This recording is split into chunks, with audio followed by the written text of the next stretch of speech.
आप सभी सुनने वालों मित्रों को मेरा नमस्कार हो। हमारा विषय चल रहा है अभी 12 भावों के बारे में। ये सारा ज्ञान मैंने अपने गुरु के एल राव से सीखा था। जो उन्होंने बताया उसी को मैं आपको दोहरा रहा हूँ कि 12 भावों में 12 भाव के ग्रह किस घर में बैठे हों तो क्या फल होता है। किस भाव का स्वामी किस भाव में बैठा हुआ है उस भाविस और कारक तीनों बातों को ध्यान में रख करके करना चाहिए कि उसका फल कितना मिलेगा।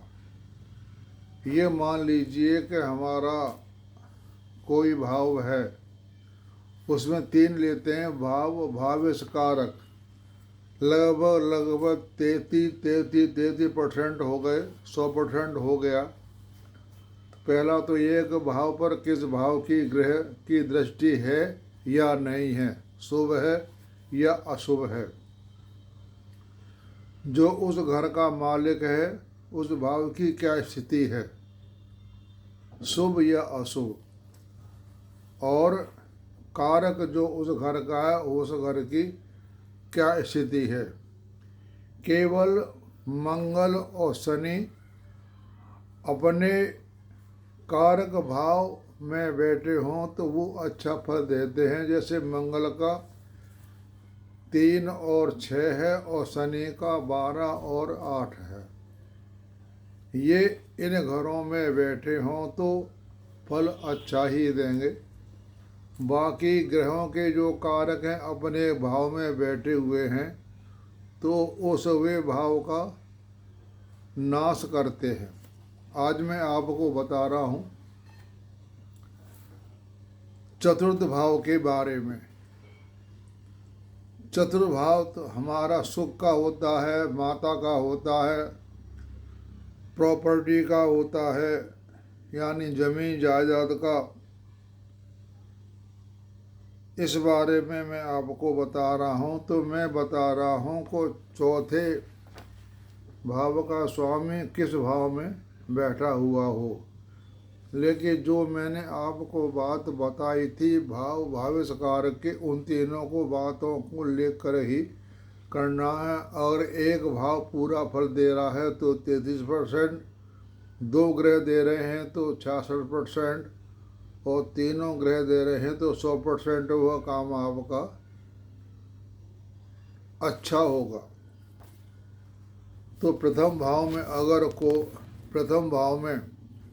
अगर चौथे भाव का स्वामी बैठा हुआ है तो सभी प्रकार के सुख, जायदाद, वाहन, धन, माता से प्रसन्नता, आनंद की सीमा चतुर्देश के अनुसार होगी। और यदि इस भाव का स्वामी द्वितीय भाव में बैठा हुआ है तो धनी, माता तथा संबंधियों से आनंद प्राप्ति, और तीसरे भाव में बैठा हुआ है तो अपनी मेहनत द्वारा धन कमाना, ये फल होता है। और चौथे भाव में बैठा हुआ है तो सभी प्रकार के आनंद, भाग्यवान, चतुर, चरित्रवान, प्रतिष्ठित जीवन, माता द्वारा सुख, वाहन तथा जायदाद, खेती हर के रूप में सफलता। और पंचम भाव में अगर चौथे भाव का स्वामी बैठा है तो पंचम भाव में केंद्र त्रिकोण संबंध युक्त राजयोग कारक है। यह जातक अत्यधिक विद्वान तथा तीक्ष्ण बुद्धि युक्त होता है। हमारे राव साहब तो कुंडली को देखते ही बता देते थे कि इसमें कितने भाई कितने बहन, क्या सारी बातें बता देते थे। उनको इतना ज्ञान है कि जिससे कि हम बारे में नहीं बता सकते उनको कितना ज्ञान है। वो बहुत ज्ञानी हैं। और अगर इसका स्वामी छठे भाव में बैठा हुआ है तो यह ठीक नहीं होता है। यानी ये घर होता है झगड़े का। तो जायदाद से संबंध झगड़े या कानूनी वाद विवाद, माता की स्थिति शुभ नहीं, माता का स्वास्थ्य ठीक नहीं होगा। वो इसी शर्त पर अगर चौथे भाव का भविष्य की स्थिति ठीक नहीं है तो, अगर चौथे भविष्य की स्थिति ठीक है तो माता को दिक्कत नहीं होगी।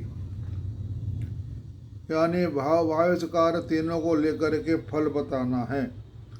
और सप्तम भाव में बैठा हुआ है तो उसकी शादी जल्दी होगी, भार्या द्वारा जायदाद तथा धन प्राप्ति होगी।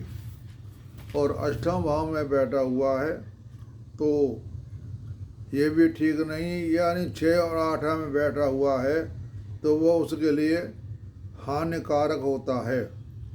और नवम भाव में बैठा हुआ है तो केंद्र त्रिकोण संबंध राजयोग का सूचक है। 1, 5, 9, 10 इनसे संबंध हो तो वो राजयोग कारक बन जाता है, वो फल अच्छा देगा।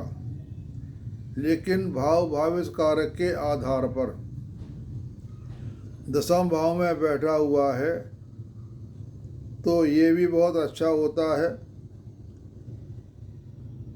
धन, माता तथा समृद्धि के लिए शुभ, सरकार में उच्च आयुक्त माता, दीर्घायु, समाज में प्रतिष्ठित द्वारा सम्मान, व्यवसाय में अत्यधिक तथा चतुर्देश दशम में सूर्य द्वारा पीड़ित शासक द्वारा जायदाद जब्त। चतुर्देश अगर सूर्य में सूर्य द्वारा पीड़ित शासक द्वारा जायदाद जब्त हो जाती है, वो ठीक नहीं होती है। और 11 भाव में है तो यह भाव चतुर्थ से अष्टम है। 11 भाव चतुर्थ भाव से अष्टम भाव पड़ता है। इस भाव में ग्रह बलिष्ठता युक्त न हो तो अशुभता का सूचक है। और 12 भाव में बैठा हुआ हो तो व्यवसाय में हानि, माता पिता द्वारा कोई आनंद प्राप्त नहीं होता है। तो ये मैंने आपको चतुर्थ भाव के स्वामी के बारे में या चतुर्भाव के बारे में बता दिया। अब मैं आपको आगे बतलाऊँगा, वो आगे आप ध्यान से सुनना। ये बातें बड़ी ध्यान देने योग्य बातें हैं। अगर आप 12 भाव भविष्य कारक की सिद्धि को पहचान जाएंगे तो फलादेश करने में कोई आपको दिक्कत नहीं आएगी। आप सबको मेरा नमस्कार।